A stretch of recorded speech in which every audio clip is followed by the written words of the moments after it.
Jérémie, chapitre 38. Shéphatia, fils de Mathan, Guédalia, fils de Pascur, Yucal, fils de Shélémia, et Pascur, fils de Malkija, entendirent les paroles que Jérémie adressait à tout le peuple en disant ainsi parle l'Éternel. Celui qui restera dans cette ville mourra par l'épée, par la famine ou par la peste. Mais celui qui sortira pour se rendre aux Chaldéens aura la vie sauve, sa vie sera son butin et il vivra. Ainsi parle l'Éternel. Cette ville sera livrée à l'armée du roi de Babylone qui la prendra. Et les chefs dirent au roi, que cet homme soit mis à mort, car il décourage les hommes de guerre qui restent dans cette ville et tout le peuple en leur tenant de pareils discours. Cet homme ne cherche pas le bien de ce peuple, il ne veut que son malheur. Le roi Sédécias répondit, voici, il est entre vos mains, car le roi ne peut rien contre vous. Alors ils prirent Jérémie et le jetèrent dans la citerne de Malkija, fils du roi, laquelle se trouvait dans la cour de la prison. Ils descendirent Jérémie avec des cordes. Il n'y avait point d'eau dans la citerne, mais il y avait de la boue, et Jérémie enfonça dans la boue. Ebed-Mélec, l'Éthiopien, eunuque qui était dans la maison du roi, apprit qu'on avait mis Jérémie dans la citerne. Le roi était assis à la porte de Benjamin. Ebed-Mélec sortit de la maison du roi et parla ainsi au roi.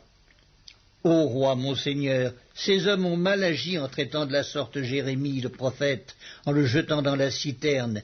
Il mourra de faim là où il est, car il n'y a plus de pain dans la ville. Le roi donna cet ordre à Ebed-Mélec, l'Éthiopien. Prends ici 30 hommes avec toi, et tu retireras de la citerne Jérémie, le prophète, avant qu'il meure.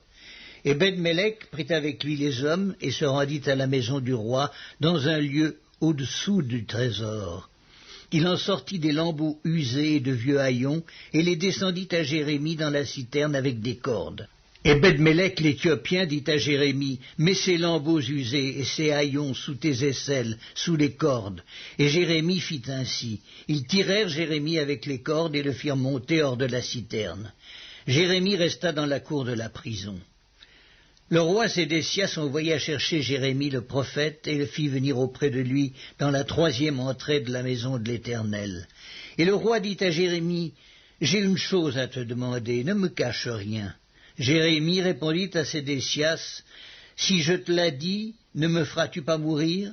Et si je te donne un conseil, tu ne m'écouteras pas. » Le roi Sédécias jura secrètement à Jérémie en disant, « L'Éternel est vivant, lui qui nous a donné la vie. Je ne te ferai pas mourir et je ne te livrerai pas entre les mains de ces hommes qui en veulent à ta vie. » Jérémie dit alors à Sédécias, « Ainsi parle l'Éternel, le Dieu des armées, le Dieu d'Israël. Si tu vas te rendre au chef du roi de Babylone, tu auras la vie sauve, et cette ville ne sera pas brûlée par le feu. Tu vivras, toi et ta maison.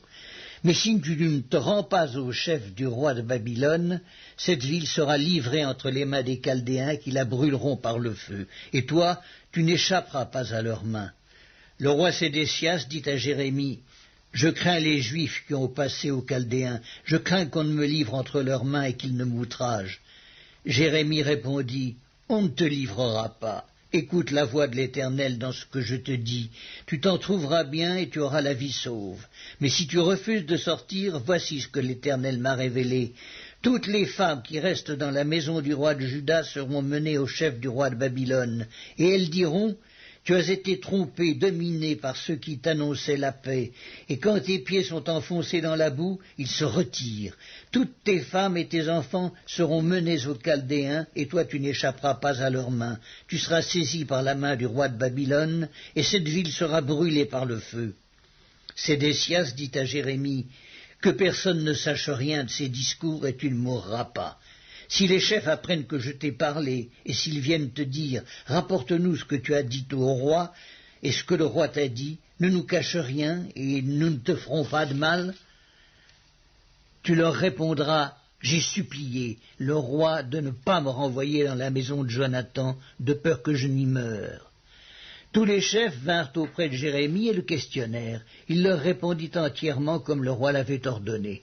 Ils gardèrent alors le silence, se retirèrent car la chose ne s'était pas répandue.